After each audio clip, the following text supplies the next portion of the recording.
Olá, pessoal, tudo bem com vocês? Eu sou Admite de Souza Costa, eu sou o orientador e coordenador, assim, de certa forma, do Clube Olímpico do Centro de Ensino em Período Integral Liceu de Goiânia. Esse aqui é a nossa primeira aula do curso Aritmética Básica, né? Voltada principalmente para a área da matemática básica, porque o seu compreendimento é fundamental, né, para a gente poder ter uma base muito sólida para a gente poder ter muito mais facilidade e mais compreendimento dentro dessa área que é muito interessante, que é a matemática. Então, sem muita enrolação, né, porque a aula de hoje, né, é riquíssima em detalhes e muito conhecimento histórico, e a duração vai ser em média de 1 hora e meia até 2 horas, eu creio. Mas é basicamente isso. Eu espero que vocês gostem e que apoiem a ideia, para eu poder estar continuando fazendo mais vídeos como esse da matemática básica dentro desse conteúdo da aritmética. Vou compartilhar aqui a tela.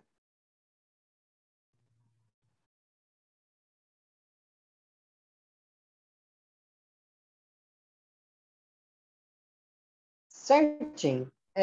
Então, antes de eu começar a me aventurar aqui dentro, de fato, do conceito de matemática, eu acho muito interessante quando a gente vai se referir, primeiramente, a uma ideia muito interessante, que eu acho muito bacana, que é a etimologia.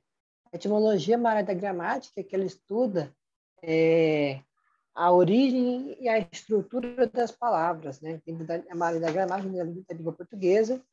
E é interessante a gente pensar assim, por exemplo, biologia. Bio vem de vida, e logia, estudo. Então, estudo da vida, de fato, faz sentido.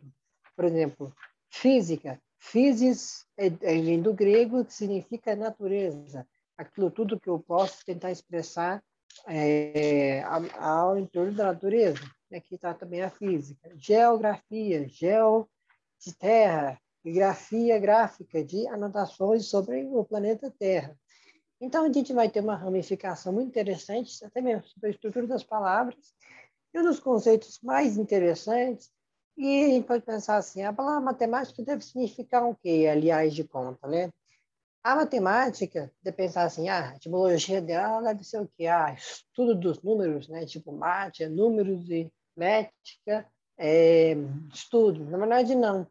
A matemática, o significado da palavra dela, na origem, ela significa inclinar-se a aprender. Então, se você está aqui com o intuito de aprender, você está no lugar certo, você está se inclinando à matemática, está se inclinando ao conhecimento, né? E também a gente tem aquelas ramificações assim, inclinar-se ao conhecimento, à ciência, né? Então, isso vai ser bem explicado, eu acho que a minha interpretação sobre essa ideia, ela é válida, mas à medida que a gente vai avançando sobre o conteúdo, a gente vai especificando, de certa forma, como funciona essa palavra, e aí as suas ramificações vão ficar mais claras. Então, a matemática é uma área científica que vai estudar o raciocínio lógico e o raciocínio abstrato, né? Diversas interpretações que, à medida dos tempos, né, vai ficar dos números e os conjuntos numéricos, né? Então, esse é o nosso conteúdo da nossa primeira aula de hoje, aqui no conteúdo de aritmética. Então, tendo essa visão assim, inclinar-se a aprender, eu vou explicar à medida que o nosso curso vai se aprofundando. Mas, o que eu posso aprofundar já, a matemática, ela se divide em 3 áreas principais. A primeira área é a geometria, depois vem a aritmética e depois vem a álgebra. Essas são as 3 áreas principais. Então, um conceito mais geral, eu diria que nesse curso a gente vai tratar mais especificamente a aritmética.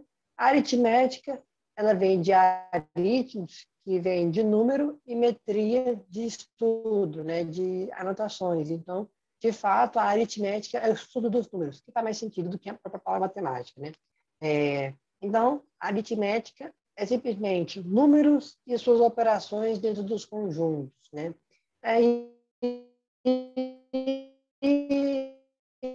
Então, por exemplo, 1 mais 1 é assim, né?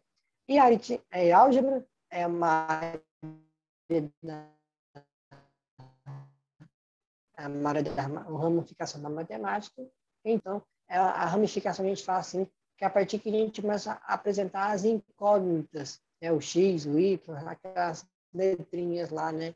Aí não entra mais o conceito de número.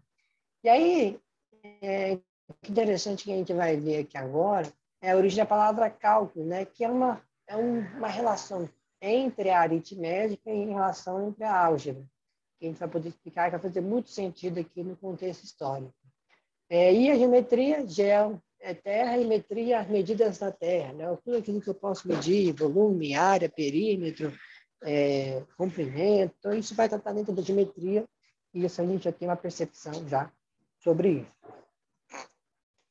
Então, sem aprofundar muito, né, sobre esse conceito, só fazendo simplesmente um leque, né, tipo, um horizonte diferenciado, vamos então entender como a matemática surgiu, então, qual foi o processo histórico no qual se foi se transformando o processo da matemática. Então, a matemática, a gente fala que ela começa a surgir quando o ser humano começa a desenvolver o raciocínio lógico, né?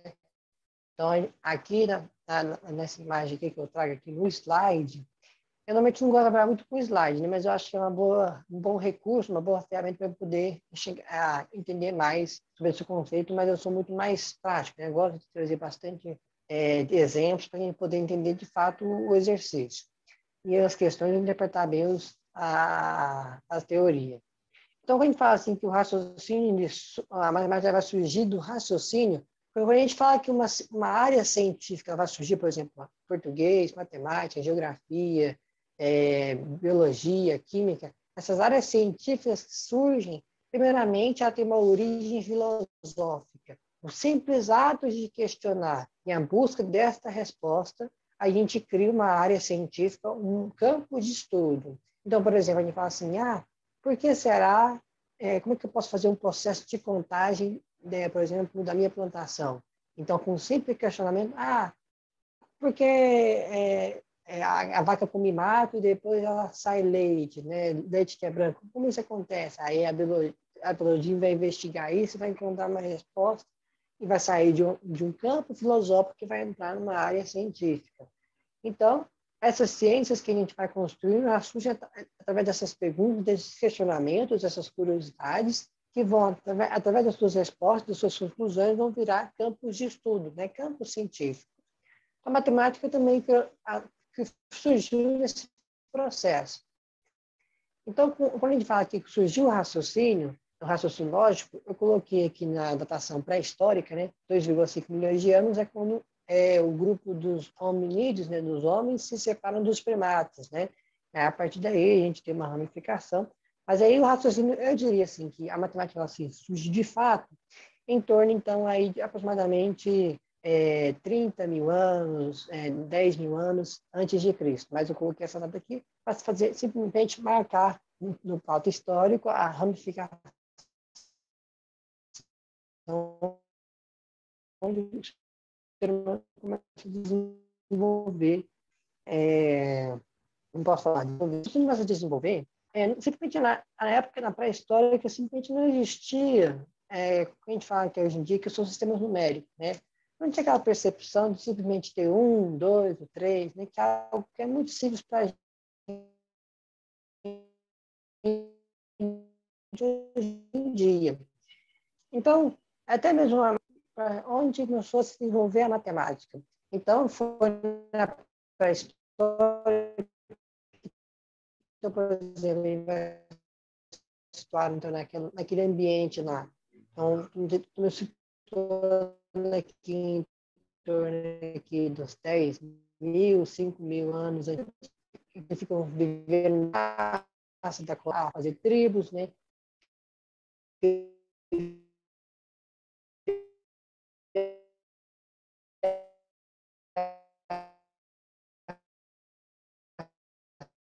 Civilizações, começar a desenvolver a pecuária, a agricultura, e aí começaram a surgir as grandes civilizações que a gente conhece, o Sumério e assim por diante, a gente vai ver ali. Desculpa, pessoal, eu tive um problema aqui com a visibilidade da internet, não sei se referiu na gravação, mas eu creio que não. Você está sendo bem otimista. Então, continuando onde eu estava, não sei se interferiu, vou voltar aqui. Então, eu então, mostrando esse contexto, então, a gente começa a, por exemplo, a plantar, a agrupar animais dentro de uma área, por exemplo, então, começa a surgir, então, de certa forma, a origem dos números é a história dos pastorzinhos, né? Se você vê a característica de um pastor, por exemplo, vai estar o quê? Aquela vestimenta, aquele manto, um cajadinho, e na cintura tem uma sacolinha de uma bolsinha, né? Aquela bolsinha,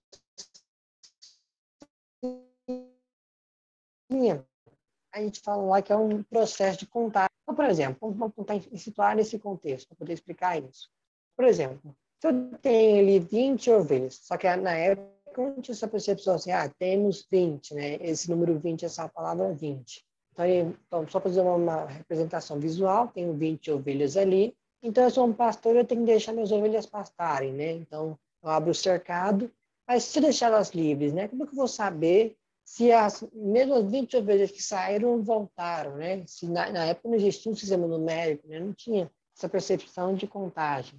Então, através de um processo de representação, então, por exemplo, aqui nessa imagem aqui, por exemplo, a gente tem, por exemplo, algumas pedras, então a gente podia identificar a quantidade de objetos com a quantidade de aquilo que a gente quer representar. Então, por exemplo, a gente fala que nesse pastor tem um saquinho que levava pedra, cada pedrinha representava uma ovelha. Então, por exemplo, se eu tinha 20 ovelhas, eu carregava no meu saquinho 20 pedrinhas. Então, se elas saíam para pastar, na hora que voltava, eu tirava uma pedrinha do meu saquinho. E aí, claramente, meu saquinho teria que estar vazio. Então, esse foi um dos primeiros processos de contagem. E é muito lógico. Até mesmo, eu dizendo por mim mesmo, quando a gente é criança está aprendendo a contar, o que a gente faz é assim mesmo uma representação de risco, não é verdade? Por exemplo, às vezes a gente tem muita dificuldade de tentar assimilar os processos de contar, então a gente vai lá fazer, por exemplo, uma simples conta de soma, vai lá e fica arriscando a mesa, lá, por exemplo, contar quantos tracinhos tem. Então, esse é um exemplo que a gente tem da representação, né? A gente representa uma quantidade pela quantidade, por exemplo, de tracinhos, pela quantidade de pedras, né? E aí a gente tem aqui relatos históricos em que eles riscavam os ossos, né? A gente tem nessa imagem aqui, e essa corda aqui vai ser mais utilizada para dentro dos povos egípcios, né, que vai estar futuramente no conjunto de números racionais, que a gente vai perceber que a noção de medidas, de medições, né, mas também pode ser utilizar como um processo de contagem, né, por exemplo, cada nó representa uma certa quantidade, por exemplo, de ovelhas. Então, através desse processo então, de questionamento, como é que eu vou saber que as ovelhas voltaram? Como é que eu vou saber a quantidade de grãos que eu tive?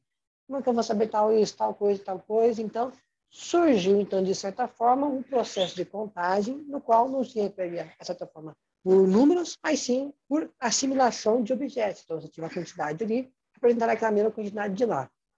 E aí, chegou num ponto, então, que é muito importante que a gente entenda que o que a gente tem hoje em dia não surgiu de certa forma do nada. Misticamente, por exemplo, os sinais matemáticos, o sistema numérico que a gente utiliza, não surgiu assim de forma mágica, misticamente. A ideia que eu quero passar é que foi um processo de reconstrução, e à medida que o ser humano começou a sentir necessidade de se aprimorar, ou naquele cenário onde a tecnologia, o avanço do conhecimento começou a se expandir, e a necessidade de transformar o sistema numérico, né, no processo de contagem. Então, vamos perceber, então, que o ser humano começou a inventar novas maneiras de contar à medida que ele estava precisando naquele momento. Então, a gente vai ver aqui, mas eu quero deixar essa ideia fixa. Então, vou trazer aqui um exemplo dessa ideia. Então, por exemplo, você começou lá com suas 20 ovelhas, levando no seu bolsinho 20 pedrinhas para representar aquela quantidade. Mas, de repente, você começa a ser um pastor bem-sucedido, começa a ser um bom fazendeiro, e você começa a ter mais de 1.000 ovelhas, por exemplo. Aí você vai estar produzindo, vai ter 1.000, 2.000, 3.000 ovelhas. Vai chegar num ponto não vai ser nenhum sentido mais você carregar 20.000 pedrinhas, por exemplo, dentro do seu bolso. Não vai ser. Imagina, você vai lá esperar a ovelha voltar com um saco nas suas costas, carregando, representando a quantidade de ovelhas que tem, né? Não, né? Então, é isso que ele está mostrando. Vai começar a surgir a necessidade, por exemplo, que a gente vai ver agora de agrupamento, aí vai ver agora a ideia de agrupamento, que o ser humano começou a surgir a necessidade de representar de outra forma, em vez de, por exemplo, vamos supor, por exemplo, que eu quero representar a quantidade de dia que choveu. Se eu pegasse, por exemplo, um livro e riscasse todo dia que choveu, a pessoa pergunta assim, quantas vezes choveu no ano? A pessoa teria que contar risquinho por risquinho e ter o risco de errar a conta, a quantidade. Nossa, isso é uma coisa realmente assustadora, né? Então, aí surgiu a necessidade, então, surgiu uma grande quantidade de símbolos, quantidade de pedrinhas, quantidade de nós, essa representação que tinha na época, surgiu então a necessidade, então, de agrupar. Então, essa imagem aqui, por exemplo, eu tenho aqui 15 ovelhas. E aí, em vez de levar, por exemplo, 15 pedrinhas, eu simplesmente posso levar, por exemplo, uma pedra ali que é meio diferente das outras, por exemplo, uma pedra pretinha, por exemplo, e dizer que uma pedrinha pretinha dessa representa 5 ovelhinhas no total. Então, é muito mais fácil, por exemplo, em vez de levar 5 pedrinhas, uma pedra preta que representa essa grande quantidade. E dessa forma também. Então, eu tenho duas pedrinhas pretas, duas pedrinhas pretas que representam cada uma 5. Então, eu vou ter 10. Mas, então, ao invés de, por exemplo, levar 10 pedrinhas ou duas pedras pretas, eu posso apresentar 10 quantidades para uma pedra mais amarelada. E eu creio que, a partir dessa percepção, dessa ideia de agrupamento, né, que me surge também a ideia de valorização do metal, por exemplo. Então, por exemplo, assim, uma pedra que é mais diferenciada, mais colorida, vai representar uma maior quantidade, por exemplo, de quantidade, por exemplo, de ovelhas, disso. Então, eu acho que a partir desse momento, então, surge então a ideia também do valor de algum objeto. Então, esse mineral aqui, mais brilhante, mais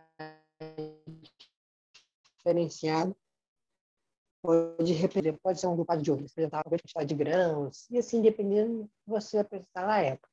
Então, surge, então, uma necessidade, então, de agrupar, muito mais fácil levar, só levar 3 pedrinhas pretas do que simplesmente levar 15 pedrinhas, né? Então, começou a surgir, então, o agrupamento. E aí, quando eu especifico aqui, por exemplo, aqui no meu slide, da pré-histórica, que vai até 3.500 anos antes de porque esse aqui é o marco na história. Aí fala que eu separa a pré-história da história. A partir de 3.500 a.C., surge a escrita. E aí, a partir da escrita, a gente vai começar a representar, através de símbolo, tudo aquilo que a gente tem ao nosso redor. E não só isso, também pode representar, através dos símbolos, quantidades de alguma coisa. Então, quando surge então, a escrita, é um grande marco na história, e a gente vai começar a ter representação, como fala, assim, são relatos históricos, né, notações históricas, e não só isso, que a gente vai começar a facilitar o processo. É mais fácil, por exemplo, eu levar, por exemplo, um papel lá, escrito a quantidade de ovelhas que eu tenho, do que levar simplesmente um saco de pedras, né? Muito mais prático. Então, a gente fala que é um marco aqui na história. Então, não só no desenvolvimento da escrita que a gente vai observar, mas também no desenvolvimento dos alfabetos da escrita, desse processo histórico, que vem o sistema numérico, a numeração de quantidades vai começar a surgir. Então, a primeira escrita, ela surge lá nos povos suméricos, né? Mas eu coloquei aqui Babilônia porque quando chegou em 2750 a.C., Babilônia dominou literalmente a Mesopotâmia inteira, né? Então, os caldeus, né? Os suméricos, né? Aí a Babilônia simplesmente se expandiu e se estabeleceu por muito tempo. A diferença entre o babilônico e o sistema numérico dos suméricos não mudou muita coisa. Então, vamos lá. Aí, a representação, quando surgiu então a escrita, né? a gente vai ver lá escrita cuneiforme, né, que tem essa característica em si, né, de ser alguns tracinhos. A representação de quantidade foi expressa pela quantidade de símbolos. E aí, a gente vai ver, então, que então, antigamente, a gente podia representar desta forma aqui, por exemplo, uma certa quantidade, mas, ao mesmo tempo, a gente pode representar também por uma representação de símbolos, que aí a gente fala, né, que é a representação, tem que falar que é o sistema numérico, né? Então, muito mais fácil simplesmente sair, muito mais fácil eu ler um símbolo ali, um agrupado de quantidades, do que simplesmente ler vários tracinhos, por exemplo. Então, aqui na escrita babilônica, a gente vai ver que o sistema numérico deles, ou seja, a contagem que eles utilizavam, era um sistema numérico, como a gente pode dizer, é um sextadecimal, é um agrupado de 60 em 60. Mas por que agruparia de 60 em 60? Por exemplo, aqui, a gente vai ver aqui, né?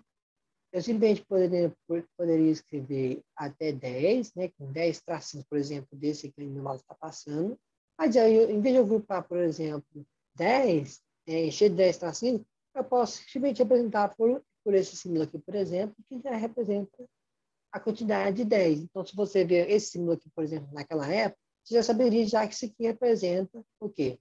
10. Pronto. Então, uma representação mais fácil, é uma demonstração que a gente fala que é a gente fala que é a gente, mas está funcionando. É muito mais fácil de condensar uma maneira visual que a gente demonstrar, então, o agrupamento. Mas porque eles, por exemplo, o nosso sistema numérico, né, o 0, 1, 2, 3, 4, 5, 6, 7, 8, 9, é o sistema decimal. Mas por que eles não utilizaram o sistema decimal, né? Porque a origem do nosso sistema numérico ele surgiu do processo de contagem através dos dedos. Deixa eu ligar a minha câmera aqui para demonstrar para vocês o processo. Deixa eu ligar a câmera aqui.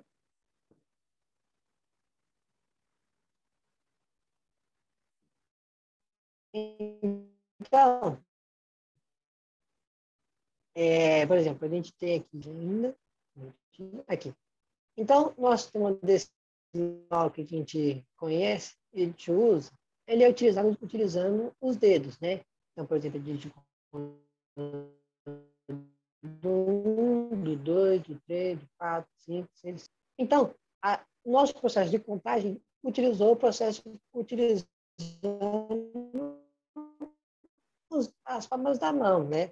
Mas os babilônicos, o processo de contagem não era esse. Era um processo muito interessante. A gente utiliza apenas uma mão e a outra praticamente estava da seguinte maneira. Por exemplo, se a gente pega, por exemplo, nosso dedo, observar o nosso dedo, cada dedo é específico, a gente vai ver que tem, tipo, 3 partes que compõem um dedo, dedinho. Então, se você observar, então, cada dedo, tirando o dedão, a gente fecha o dedão, cada dedo, então, vai ser 4, cada dedo vai ter três pedacinhos. Então, se tem 3 pedacinhos para 4 dedos, né, vai ser 12. Então, eles contavam assim, você tem, eu tenho, por exemplo, 11 obreiros, por exemplo, eu contava cada partezinha. Então, ficava 1, 2, 3, 4, 5, 6, 7, 8, 9, 10, 11. Então, parava aqui no último pedacinho aqui do mindinho, por exemplo. Aí, eu contava 12, fechava a mão e contava a mão esquerda, né? Contava e levantava um dedo. Aí, beleza. Então, você voltava a contar aqui as partes do dedo. Então, 1, 2, 3, 4, 5, 6, 7, 8, 9, 10, 11, 12. Aí, contou 12. Aí, você levanta a outra mão. Aí, você levanta dois dedos. Ou seja, você já contou 12, já contou 12. Então, deu o quê? 24. E aí, isso vai fazendo até cada dedinho representa 12 partes. Então, se pegar 12 vezes 5, é o quê? É 60. Então, o processo de contagem dos babilônicos era diferente. Então, por isso, que o agrupamento que eles faziam do sistema numérico deles ia até 60. Aí, como de novo, aí 60, eu quero poder contar 120. Então, vou voltar aqui para a nossa imagem.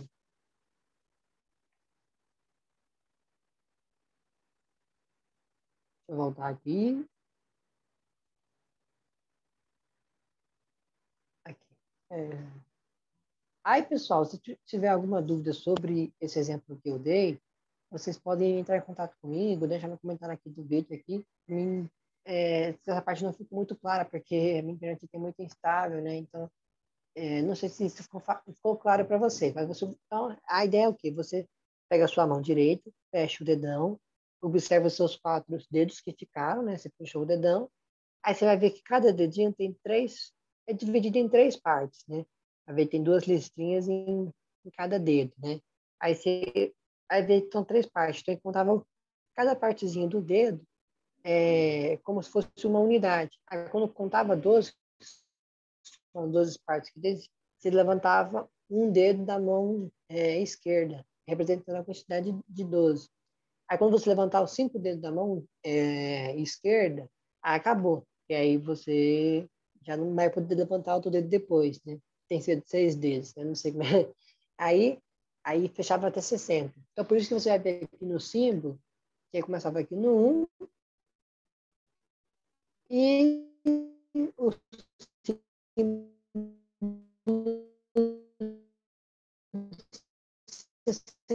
é igual, porque o agrupamento. Aí, nesse caso aqui, né, era havia um sistema sextadecimal e era a representação para o agrupamento de 10 em 10 até chegar em 60, né?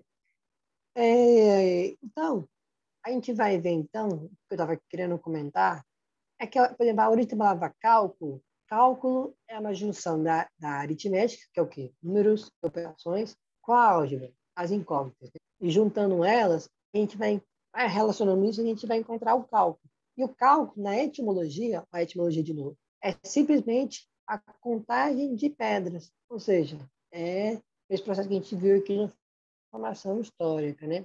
Aí, beleza. Então, a gente está demonstrando aqui pelos babilônicos, né, o processo que surgiu, então, o sistema numérico deles, porque eles contavam de 60 em 60, a gente conta de 0 até 9, né, ou de 1 até 10.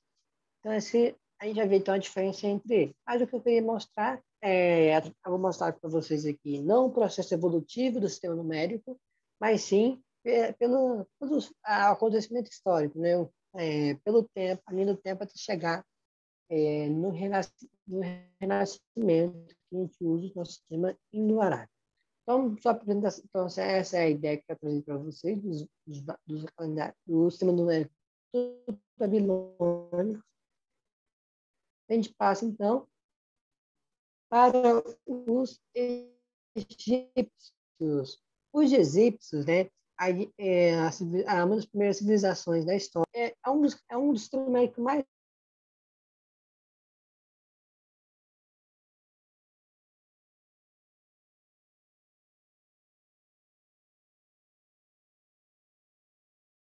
próximo do nosso. Ele é muito interessante porque e tem interessante a representação do princípio multiplicativo. O princípio multiplicativo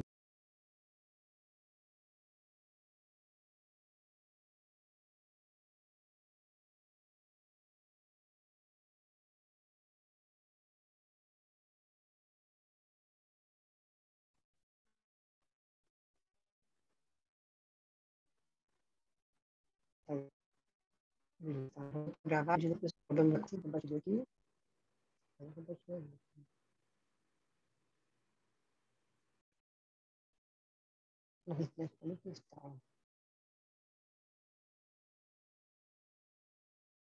Certinho, estamos de volta, voltando, beleza. Então, eu estava mostrando aqui, então, pelo sistema numérico dos egípcios, né, que tem essa característica de ser um sistema decimal, né, desse agrupamento, e pelo princípio multiplicativo, né? Então, a ideia de unidade, dezena, centena, unidade de milhar, dezena de milhar, centena de milhar. Então, eu tinha essa percepção de se agrupar isso e representar essa posição do número por símbolos, né? Também esse processo, então, a gente também utiliza símbolos também. Aí eu mostrei aqui também pelo hieroglifo, né?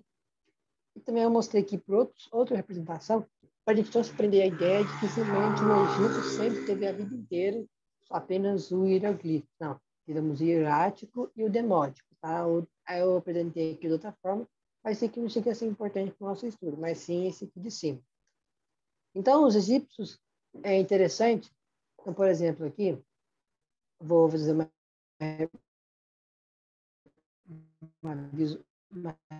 representação mais visual, a diferença dos egípcios. Não sei se está compartilhando aqui a tela ainda. Aí está compartilhando agora. Então, por exemplo, vamos falar aqui o número, por exemplo, número 62. Número 62, se eu quisesse representar, por exemplo, pela representação dos babilônicos, eu poderia representar esse número de diversas formas, porque não existe, não existe, assim, de certa forma, uma representação fixa.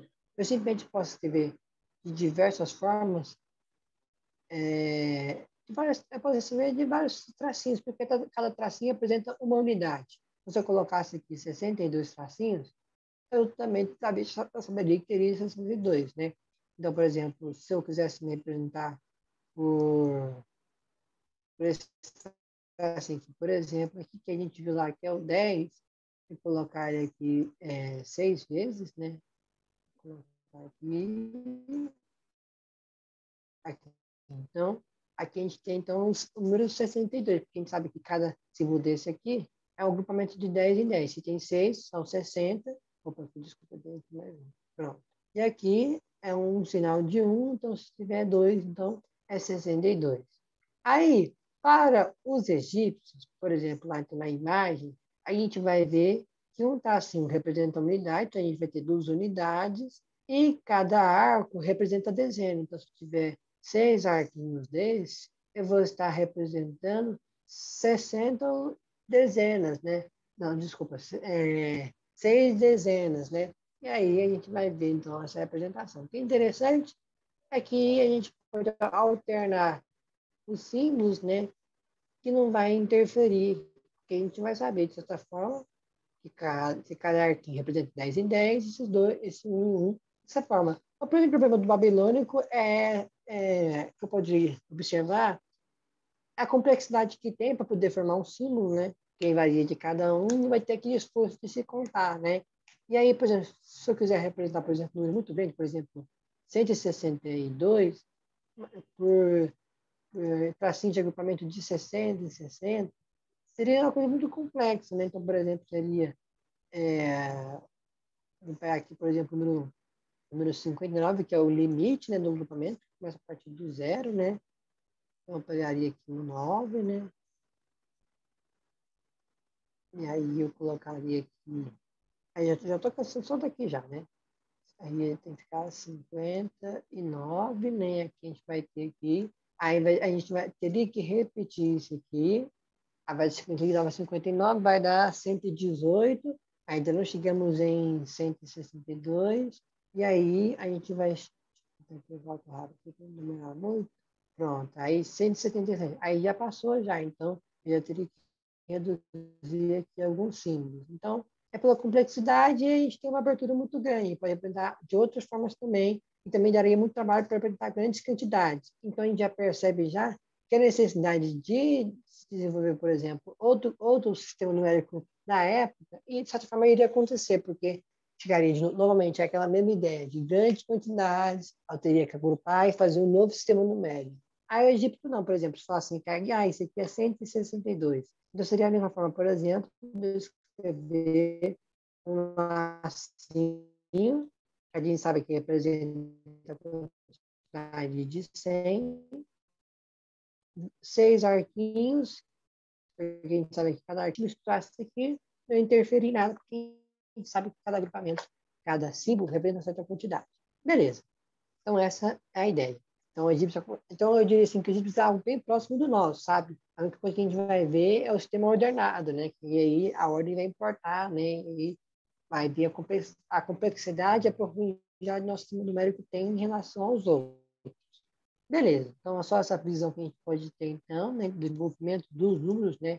Por exemplo, aqui nos egípcios, a gente tem um traço, um arco, uma corda, representando 100 unidades, um lótus representando 1.000 unidades, um dedo representava 10.000 unidades, um peixe, 100.000, e um homem por 1.000.000. Aí também tem outros símbolos também, tem o boi, tem a cabra, né? E aí tem um símbolo, tem um sapinho, então, aí isso vai, aí isso pode ter várias interpretações, mas a ideia é trazer essa visão, então, né, de cada civilização e o processo que a gente vai ver aqui durante o processo. Aí, em seguida, a gente vai ter os maias.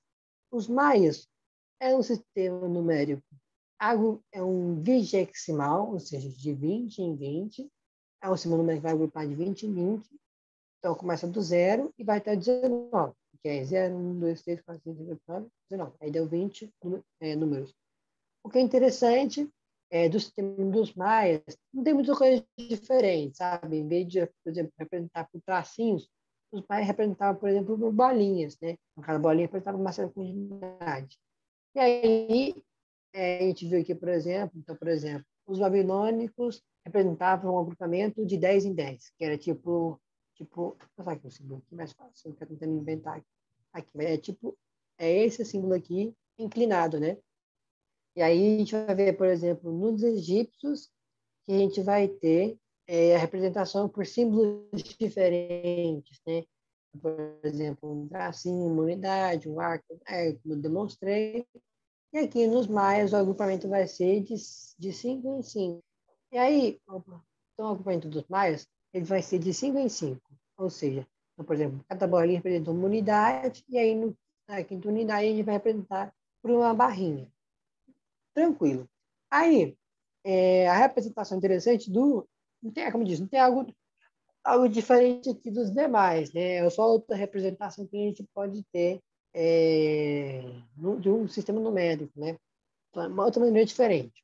Só que é interessante é que eles agrupavam de 20 em 20, ou seja, se o nosso sistema numérico que a gente usa, que é o Indorá, que a gente vai ver aqui agora, que ele vai vai de 10 em 10, e se os babilônios contavam de 60 em 60, o que inspirou, de certa forma, os maias a fazer o sistema numérico de 20 em 20? Foi a contagem que desenvolveram através dos dedos das mãos e dos dedos dos pés. Então, tem aqui dedos da minha mão e dedos dos meus pés contavam de 20 em 20. Isso foi o processo de documentos que fizeram de 20 em 20, interessante também. Também tem aqui mesmo número dos babilônicos, por exemplo. Lá. Então, por exemplo, número 162, eu teria que colocar muitos. Vou até fazer aqui também, pela curiosidade, por exemplo, número. Vamos ver se acompanha eu aqui. Beleza. Vamos pegar, por exemplo, o número 62, por exemplo. A número 62, como vai agrupar de 20 em 20, a gente vai pegar, por exemplo, o máximo, então, vai ser. Vou pegar aqui 15. Vamos saber que cada barrinha representa 5. Então, aqui eu vou ter 15. Aqui eu vou ter 15. Aqui eu vou ter 15 e aqui eu vou ter duas bolinhas. A gente está de símbolos para tentar uma certa quantidade, né? A pessoa teria que contar quantos tracinhos tem. Se fosse um número, por exemplo, aí no caso fosse um número muito grande, se fosse 162, aí pronto, né? Aí eu teria que encher vários tracinhos aqui de 5 em 5, e o limite tipo, a gente não teria problema nenhum, por exemplo, a gente colocar aqui vários tracinhos aqui em cima, falando assim, cada aqui vamos fazer aqui, chegar de 5 em 5 até chegar em 100, por exemplo. Mas não pode, porque o limite do sistema numérico deles vai até onde? Vai até 20. No caso, vai até 19, porque a gente conta a partir do zero, né? Então, se a gente vê aqui, então, aí é interessante que a gente vê, os maias foram as primeiras civilizações também a introduzirem o número de tartaruga, ou por uma folha, a representação que tem do número zero, que de certa forma representa o vazio, né? Isso vai ser interessante porque o processo natural de contagem, a gente contar de certa forma positivamente, né? Por exemplo, tem uma bola. E aí, então, eu pego aqui. Então, por exemplo, o processo natural de contagem é por esse processo.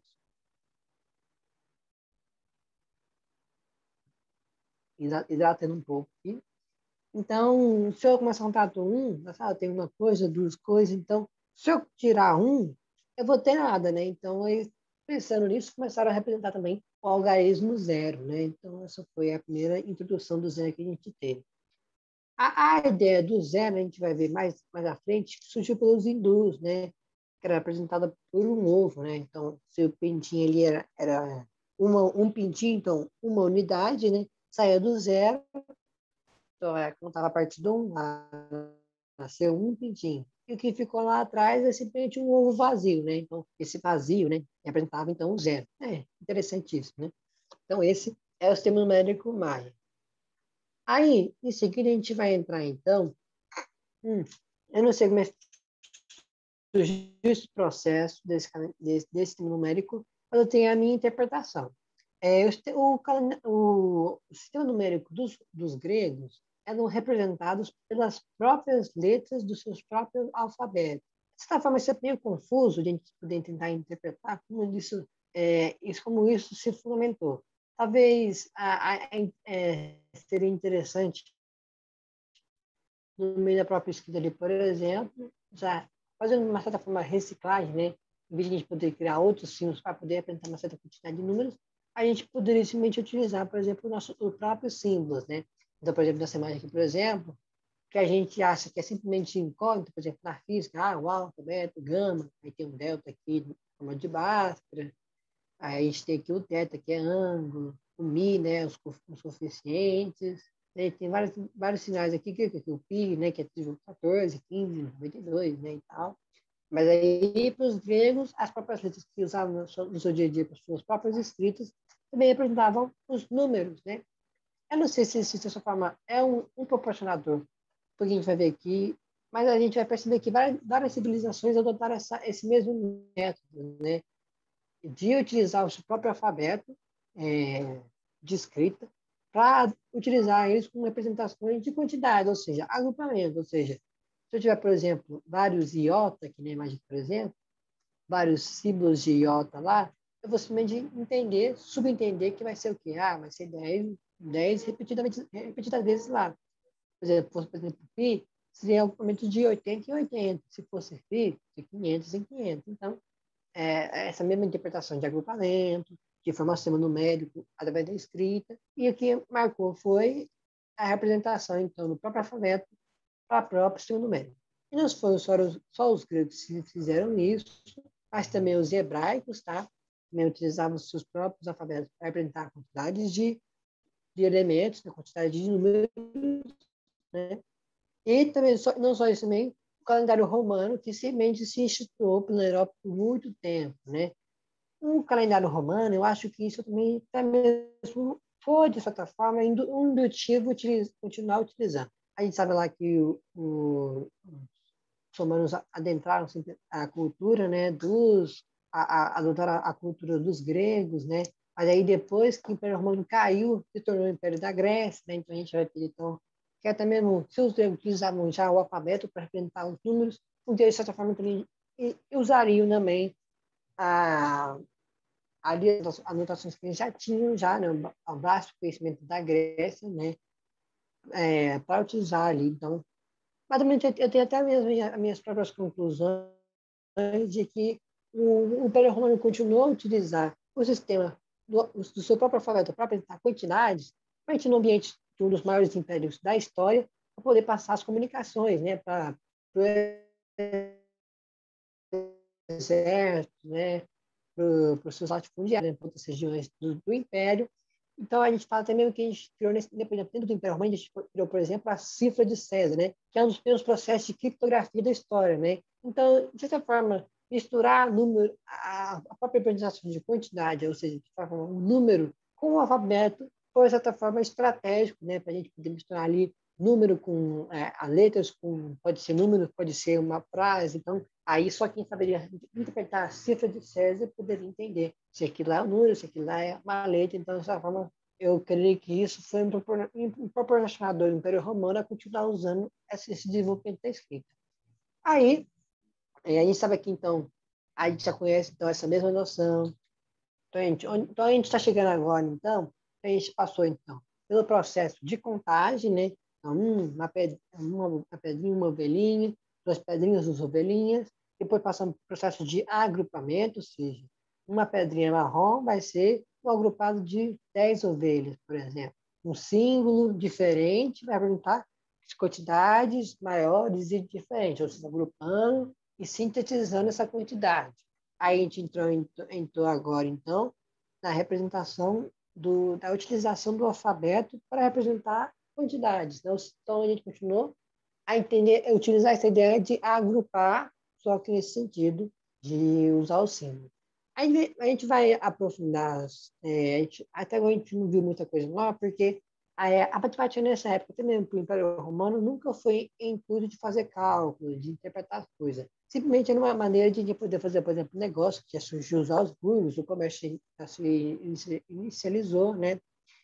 E a gente vai perceber que esse impacto que a gente vai ter, então, do mercantilismo, que vai surgir, então, no processo, então, vai começar agora a surgir, né, o capitalismo de mercado, né, então, o processo de troca, por a compra pela moeda, então, a gente vai começar a ver que a matemática vai começar a se transformar a partir daí, principalmente. Então, o Império Romano continua com essa mesma ideia, não utilizava muito a matemática para poder fazer cálculo, esse tipo de coisa, né, tentar interpretar a natureza pelos números, mas o que é interessante mesmo, continua com essa ideia, e o que o Império Romano se diferenciou dos outros sistemas numéricos, que a gente fala que é o sistema ordenado, né?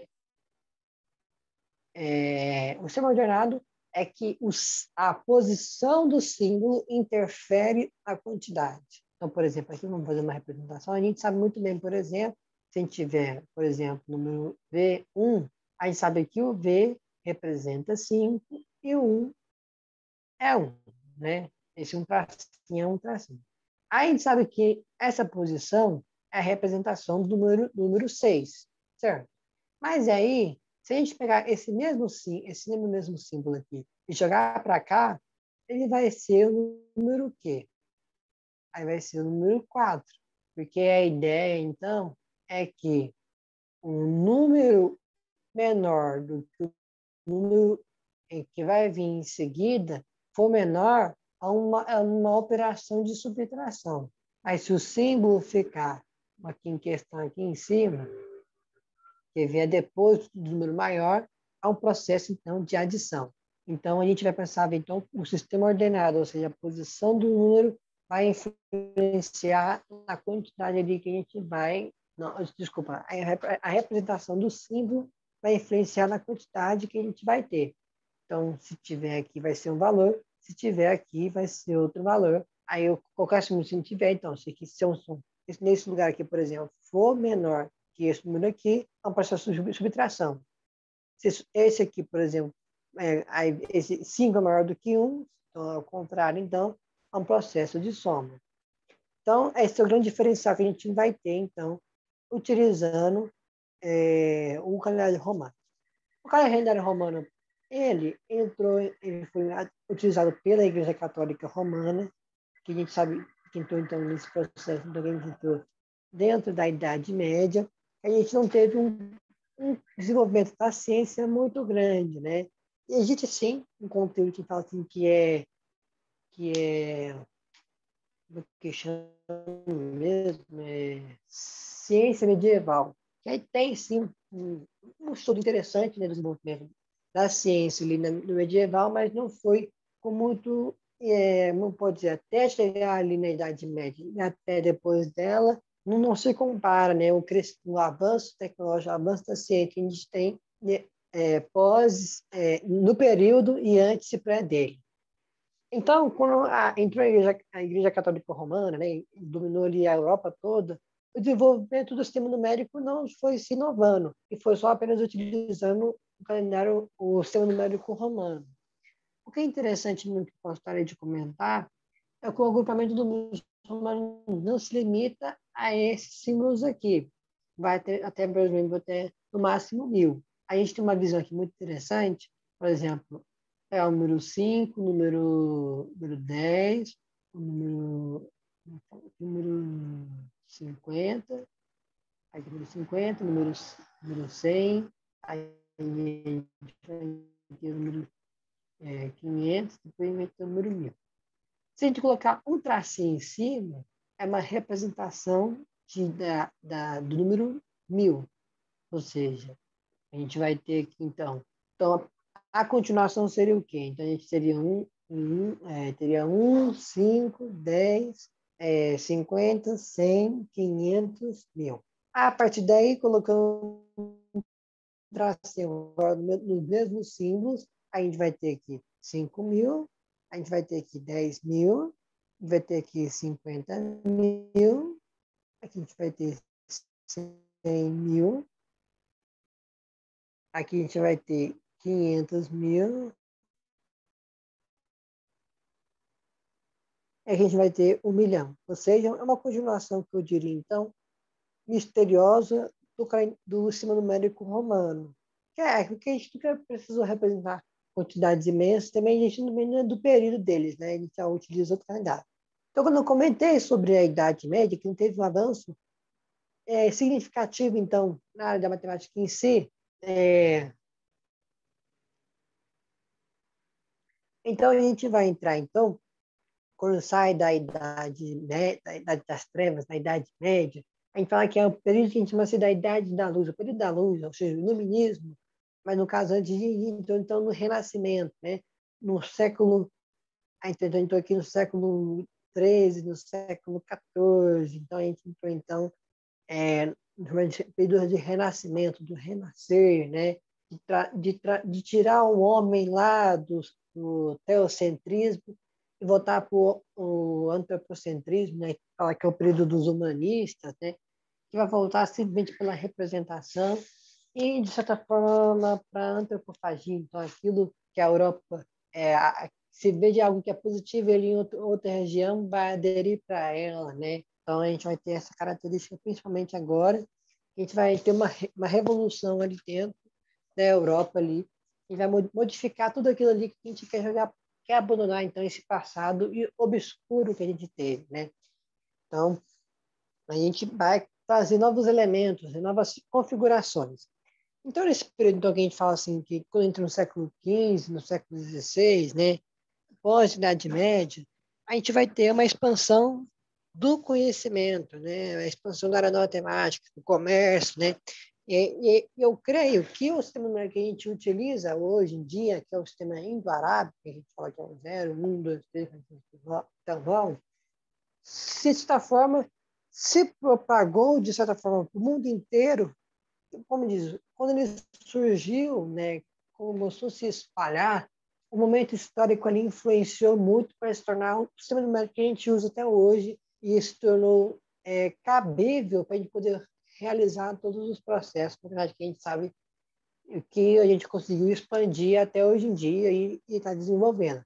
Não significa que não significa que o sistema atual que a gente utiliza, até onde eu estou gravando, em 2021, não significa que ele vai ser utilizado para o resto da vida, né? Ah, é o perfeito para tudo. Não. Igual eu falei, à medida que o ser humano precisar criar o sistema numérico para poder apresentar outras representações, né, que aí você vai estar descobrindo coisas novas, né, outras representações, a gente vai ter novos sistemas numéricos. Mas o que cabeu aí desde mais de 500 anos, né, o que teve sua estrutura mais complexa, mais compactada, e de certa forma cabível, né, para poder fazer todas essas operações, foi o sistema que a gente utiliza hoje em dia. Então, o sistema, então, que aí depois a gente passou pelo sistema romano, acabou a Idade Média, então a gente o Renascimento, mas para poder começar a aderir, então, novos sistemas, novas representações. Então, abandonar, então, o calendário romano, o sistema romano, para aderir novos sistemas. Aí, então, na Índia, lá provavelmente 300 a.C., 500, nesse período então aí de 1000 depois de Cristo, a gente vai ter uma nova configuração então dos hindus. A gente vê também que já tinha essa percepção do zero, porque o zero, até esqueci de comentar, que foi o último número matemático a ser inventado, né, pela sua complexidade, né, que já representava o vazio, mas por que você representava o vazio? Você vai começar a contar a partir do 1, né? Eu estou apresentando uma quantidade, né? Então, o zero foi muito debatido pela área científica. Vamos perceber que, por exemplo, aqui os hindus começaram a desenvolver uma representação numérica, né? Um sistema numérico para eles, né? E aí a Índia é perto ali do continente da Península Arábica, né? Então, de certa forma, ali se propagou então pelos árabes, né? E aí dentro das cruzadas, né? Pelos conflitos ali para a conquista de Jerusalém, né? Os árabes tanto pela Grécia ali, né? E tanto pelo Estreito de Gibraltar, que ligava a Espanha, que a gente vai ver aqui, ó, árabes e Espanha, que aí os árabes que utilizavam o sistema hindu, né? O sistema numérico hindu, mas totalmente, de certa forma, nesse contexto também da Idade Média, a começar a disseminar o sistema numérico. E é até uma ideia, que eu não tenho aprofundado muito bem direito, que os alquimistas eram herméticos, que é uma religião, um pensamento filosófico dos egípcios, ou seja, os árabes. Né? Então, nesse contexto, então, lá no contexto da Idade Média, os alquimistas eram simplesmente já utilizavam, dessa forma, essa representação do sistema indo-arábico. O sistema indo-arábico foi criado pelos hindus e difundido pelos arábicos. E aí, então, a gente vai ver, nesse contexto das cruzadas, se espalhou, então, um pouco assim lá pela Europa, né, pela invasão pelos árabes também. E esse processo também a gente vai ter, quando a gente aqui 400 depois de Cristo, aqui italiano, aqui no Renascimento, né, quando já estava sendo disseminado na Europa, e a gente vai ver, então, que nesse período de 1400 a 1500, por exemplo, vai ter que começar a utilizar o sistema indo-arábico como sistema fixo. Porque em 1500 surge as grandes navegações, as grandes explorações no mundo pelos navios, né? Com o intuito de quê? De fazer comércio na Índia. Eu só sou europeu, porque eu estou muito interessado em muito, a gente fala assim que todos ficaram interessados em querem fazer comércio lá com os indianos, mas em vez, por exemplo, passar pelo mar Mediterrâneo, né, e passando e cobrando e sendo cobrado por taxas, né, passar pelo mar por Canal de Suez, pelo Mar Vermelho, até chegar na Índia, não. Eles queriam descobrir novas rotas, né, para gente pudesse baratear, né, em vez de passar por vários postos ali e ter que pagar a taxa toda hora lá, passar, por exemplo, pelo mar Mediterrâneo em diversos países. Então, em 1500 aqui, a gente fala que é o sistema italiano, né, português e espanhol, quando os europeus chegavam na Índia, né, para poder negociar e comprar, por exemplo, lá as iguarias, né, que tinha na Índia na época, o que eles utilizariam para poder fazer o processo de troca, né? Qual seria que sistema numérico os europeus teriam que aprender para negociar com os hindus? O que? O sistema indo-arábico, o que já tinha desenvolvido já e já estava utilizado exatamente, tanto pelos árabes, eu vou passar para a forma pelos árabes. E se eu for pela Boa Esperança, né, cruzando a África, chegando na Índia, eu vou ter que aprender o sistema indo-arábico de certa forma. Então, nesse processo de grandes navegações, os europeus tiveram que aprender o sistema indo-arábico. Como diz, né? Eu vou ter que começar com ele de qualquer forma, né? Então, como os europeus começaram a colonizar o mundo inteiro, fazer colônia na África, a gente vai ter o imperialismo, o colonialismo, nas Américas, né, aqui no Brasil, na Austrália e assim por diante. Então, a gente fala que o sistema numérico se proporcionou de certa forma tão grande que quando ele chegou na Europa, os grandes matemáticos da época, né, os grandes pensadores falaram que o sistema numérico ele era fantástico. Vamos ver que esse sistema numérico tem. Uma representação numérica, né? 1, 2, 3, 4, 5, 6, 7, 9, 10, né? No caso não tem o 10, seria o 0, né? Seria 0, 1, 2, 3, 4, 5, 6, 7, 8, 9. Então tem processo de contagem. Aí a gente passa então, pelo agrupamento, que é de 10 em 10, é o sistema decimal, certinho. Aí uma simbologia, né? É um símbolo para representar uma certa quantidade. A gente tem o princípio, a gente tem o sistema ordenado, ou seja, o que é o sistema ordenado mesmo, que eu mostrei lá no Império Romano, né? Ou seja, o número, por exemplo, número 23, a gente bateu aqui, a gente sabe que é 23, são 23 coisas, ou seja, se eu mudar a ordem, já é outra coisa, é 32. Ou seja, esse aqui é o sistema ordenado, ou seja, os babilônicos, se eu colocasse um tracinho aqui, eu saberia que esse aqui é 11. Mas se eu colocar isso aqui e esse aqui, também é 11. Também, como é uma coisa dos egípcios. Vou colocar um tracinho aqui, por exemplo, esse aqui e esse aqui. 111, né? nós vamos fazer, por exemplo, isso aqui, isso aqui, também é 111. Então, eu comentei, eu não posso falar que é um defeito, então, o que tinha na época, né? E porque os sistemas na época lá, não tinha essa coisa organizada, então podia representar uma certa quantidade de diversas formas, né?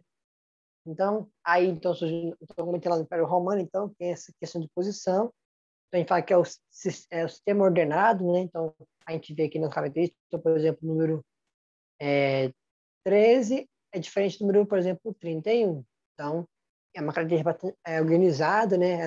Então, a gente vai ver que começou a se proporcionar de certa forma positiva. E outra coisa muito interessante que o nosso sistema numérico tem, que os outros não têm, que a gente fala que é o princípio multiplicativo, né? Que além dessa configuração da posição do número, a sua posição representa uma casa multiplicativa, ou seja, a gente sabe que essa casa aqui, por exemplo, do 1 é a unidade. Essa casa aqui do 3 é a dezena. Então, por exemplo, se eu colocar, por exemplo, no 13, por exemplo, não muda essa regra, ou seja, o 13 aqui vai passar a ser unidade e o vai passar a ser dezena. Então, essa ideia nós temos. Então, quando chegou na Europa, lá deu um choque na galera conversar, mas não pode se apresentar, todo mundo pode entender, interpretar uma expressão, por exemplo, matemática, todo mundo pode compreender por causa dessa padronização e desse processo que a gente viu de construção do sistema numérico que a gente chega aqui hoje em dia, que a gente usa, que é bem organizadinho e bem bacana, né? Que é útil para a gente hoje em dia. Então, trazendo essa ideia do renascimento, né, do iluminismo, apagar esse passado da Idade Média, então, para isso, trazer novos costumes. Então, a cidade de braços abertos, esse novo sistema numérico dos símbolos arábicos, né, e que se espalhou pelo mundo inteiro, então, mais as navegações, que foi muito que a gente usa até hoje em dia. Aí, então, então, para você, então, essa concepção da formação do sistema numérico que a gente, né, parece trazer a ideia de que simplesmente não surgiu do nada, foi uma construção ali, então, de contagem, de agrupamento, de, como é que fala? De uma representação de símbolos, né, a surgimento da escrita. Aí, a partir daí também tem também uma variação ali que a gente viu lá na história que usa o próprio alfabeto para apresentar os números, as quantidades. Também a gente vai ter também o sistema ordenado, ou seja, a posição do número ali, ou seja, dos símbolos vão criar números diferentes. O que a gente tem hoje em dia, né, então, essa escala evolutiva, então, é o princípio multiplicativo. Naquela posição, representa unidade, dezena, centena, decimais, centésimos, milésimos. Então, nessa escala, bem organizadinho, então, para não ter nenhum erro e não ter outra representação. Então, assim, eu vou querer criar outro símbolo para poder botar uma certa quantidade. Não tem isso mais, então fica fixo e organizado e todo mundo possa compreender. Beleza. Então, a gente faz esse processo. E aí, se qualquer dúvida, qualquer questionamento, pode entrar em contato comigo. Então, na continuação da nossa aula, então, contei para vocês a história da formação do sistema numérico. Então, aqui para poder encerrar, sobre os conjuntos numéricos relacionados a essa ideia que a gente viu aqui sobre a história, né? Então, nos primeiros conjuntos que a gente aprende é o conjunto dos números naturais, que a gente vê aqui, que é o número n, né? Eu acho que é bem justo a gente dizer que números naturais, porque é aquilo que é natural, eu posso dizer assim, que é natural de se contar. Só um segundinho. Então, aquilo que é natural de se contar. Então, por exemplo, eu contei, se eu sou um homem da caverna lá, eu sou um pastor, eu tenho meu rebanho, então, por exemplo, vou começar a contar. 1, 2, 3. Melhor começar a partir do zero, né? Então, não tem nada, então é zero, aí vem 1, 2, 3, ou seja, aquilo que é natural de se contar. É por isso que fala assim, números naturais, né? Então, Aí então a gente já tem essa percepção já. Então pode dizer então, que seriam os inteiros positivos. Beleza. Então, acho que esse é o conjunto mais claro que tem, né? Natural de se contar e também relacionado bem ao contexto histórico. Aí o Z, a gente pode até mesmo brincar, que é o conjunto dos números inteiros, né? Na verdade, é o conjunto dos números inteiros. Mas por que tem essa representação do Z, né? Que é esse D? Não tá fazendo sentido nenhum.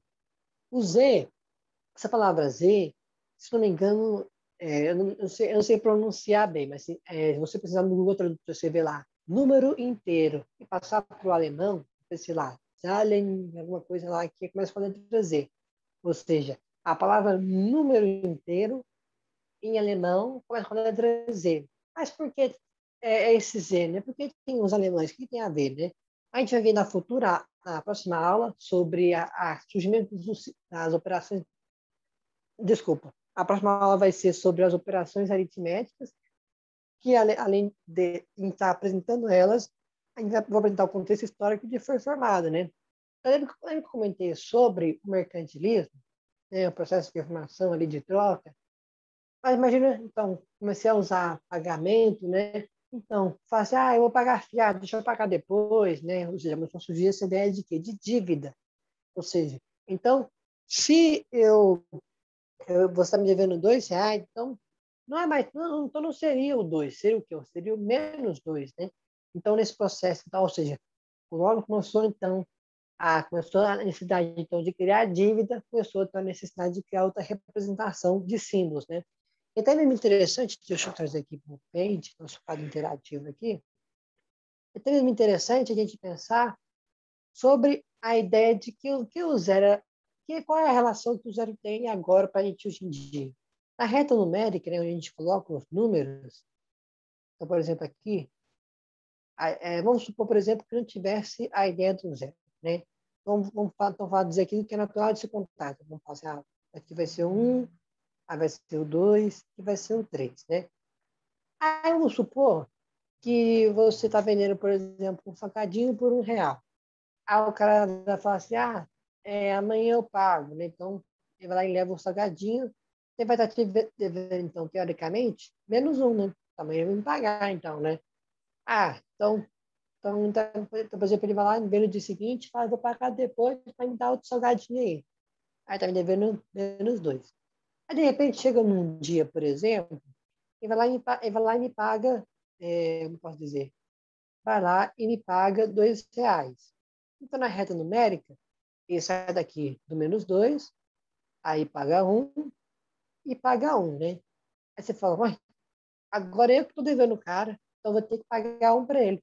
Só se eu pagar 1 para ele, ele vai estar devendo para mim. Aí cria uma grande confusão. Então, então, até mesmo a ideia do zero, nesse processo de dívida, ela tem a sua função. O zero tem aquele senso comum de dizer, por exemplo, que o zero é um mais ou menos. Não. A função do zero tem essa característica de separar e tem essa característica de vazio, né? De separar aquilo que eu devo e aquilo que eu não devo, sabe? Então, por exemplo, aqui, a partir do zero, são números positivos, né? Aí depois, antes do zero, vem o quê? Os números negativos. Então, o zero ele se encontra numa posição na qual, se o cara me deve -1, se me pagar 1, eu não vou estar devendo para ele nada e nem ele vai estar me devendo mais nada. Ou seja, então, o zero tem essa função de separar essa ideia de positivo e de negativo, e então a ideia do zero, aí fala assim, o zero então ainda é mais ou menos. Não, nem é menos nem é mais. O zero é um número neutro. Então, essa ideia é muito importante que a gente tenha. Zero nem é positivo nem negativo. Por exemplo, conta que é -1 vezes zero. 1 vezes 0, 0 é 0, e esse menos, aí tu fica -0. Não, não tem isso. É o próprio zero. Ele nem é mais, nem é menos. Ele é um número neutro. Então, essa função de separar esses números, que foi a sua importância dentro dessa ideia desse processo de mercado, capitalismo, né, do processo de moeda. Então, os números inteiros surgiu, que a gente vai ver na próxima aula lá, um alemão chamado Johannes Hardy, eu não lembro aqui de cabeça, é Johannes alguma coisa. É um alemão que surgiu lá, que escreveu um livro chamado Aritmética Comercial, que é esse mente que a gente está estudando agora, né, que é os números, né, no comercial, ou seja, no comércio, que aí começou a utilizar a ideia de número negativo e de número positivo, que aí começa então a criar então os números inteiros, né, aí dos próprios alemães, né, e tal, nesse processo histórico aí, a gente vai ver então na próxima aula. Mas aqui a gente fica entendendo então que esse Z é de número inteiro, só que na origem lá foi inventado pelos alemães. Então, aí você dá para estudar depois. Vou até precisar aqui para vocês verem. Aqui. Vou mostrar aqui para vocês. Se carregar, né? Ah, tá bom, tranquilo. Aí, quando carregar aqui, eu mostro para vocês no Google Tradutor lá que Z é números inteiros em alemão, que eles inventaram. Mas essa é a ideia que eu quero trazer para vocês. Então, se é números inteiros, né? Então, se é aquilo que é, por exemplo, se eu devo menos 2 para você, então vai estar, eu vou estar devendo menos 2. Se eu pagar 4 para você, eu vou estar quitada a dívida e eu vou estar ali com um lucro ali, por exemplo, de 2, por exemplo, ou seria, no caso, seria o troco, né? Seria de 2, positivo. Então, a gente fala assim que o grupo de números naturais está contido, né? Não sei se fala certo, se é contido ou contém. Está contido dentro dos números inteiros. Aqui, abriu aqui.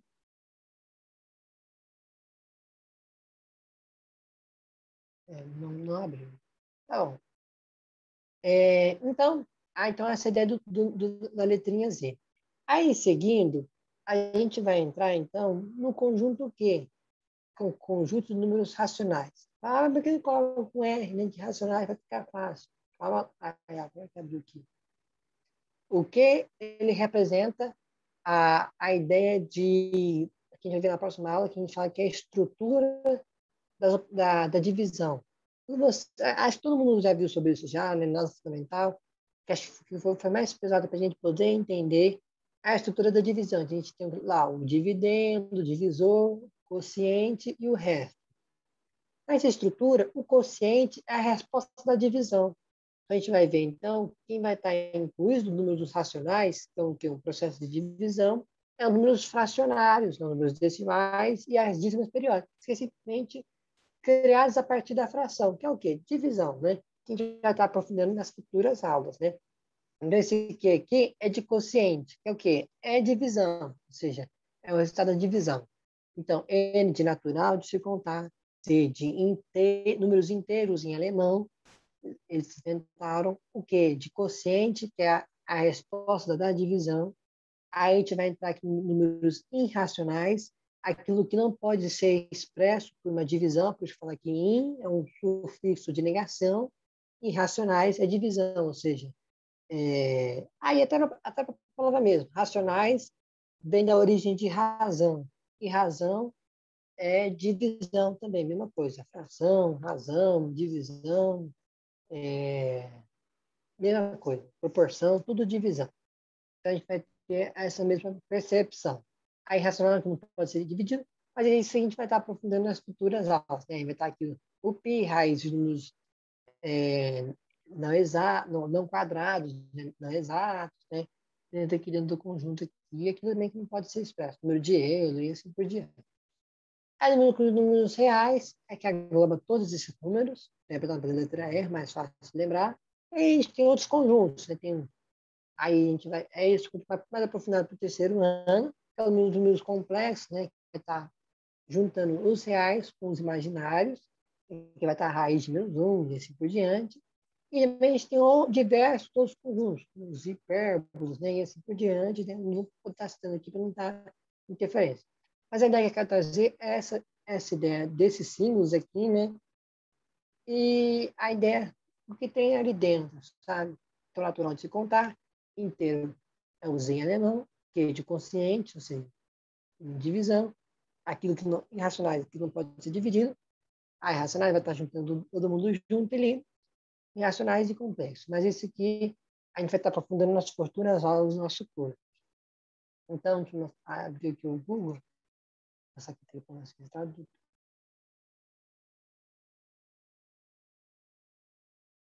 Vou abrir aqui. Passar aqui para o alemão. Aqui, ó. Números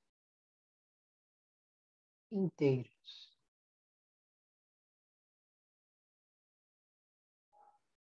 Deixa eu só mudar aqui.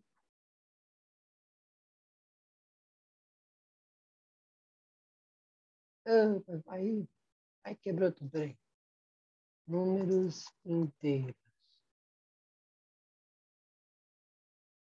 Aí.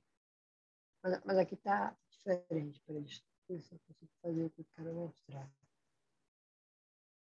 Não tá ficando. Deixa eu mudar aqui. Aqui para vocês verem aqui, ó. Aí, aqui, por exemplo, aqui é números inteiros, né? Que é a palavra alemão. Mas a ideia dela foi surgida, então foi dentro dessa ideia de dívida que a gente vai ver lá futuramente. Aí começa a letra Z, né? Zahlen, Garren, aqui, né? Significa pagar, nessa mesma ideia que a gente está tendo aqui, então. Então, esse Z vem dessa palavrinha, então, em alemão, de número inteiro. Contar, contando, ó. Zahlen. Então, essa origem desse símbolo Z, que aí tanto perturba a gente não sabe por quê.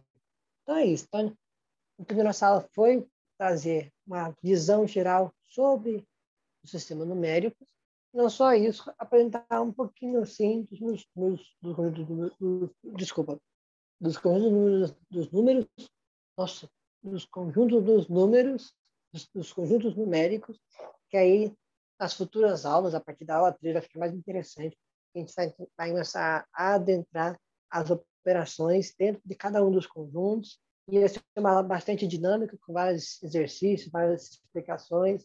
Aí eu vou estar melhorando aqui o material e tal. E aí, a ideia aqui é ajudar o mais possível. Estamos aqui aberto para elogios, críticas, observações que poderiam estar ajudando a gente.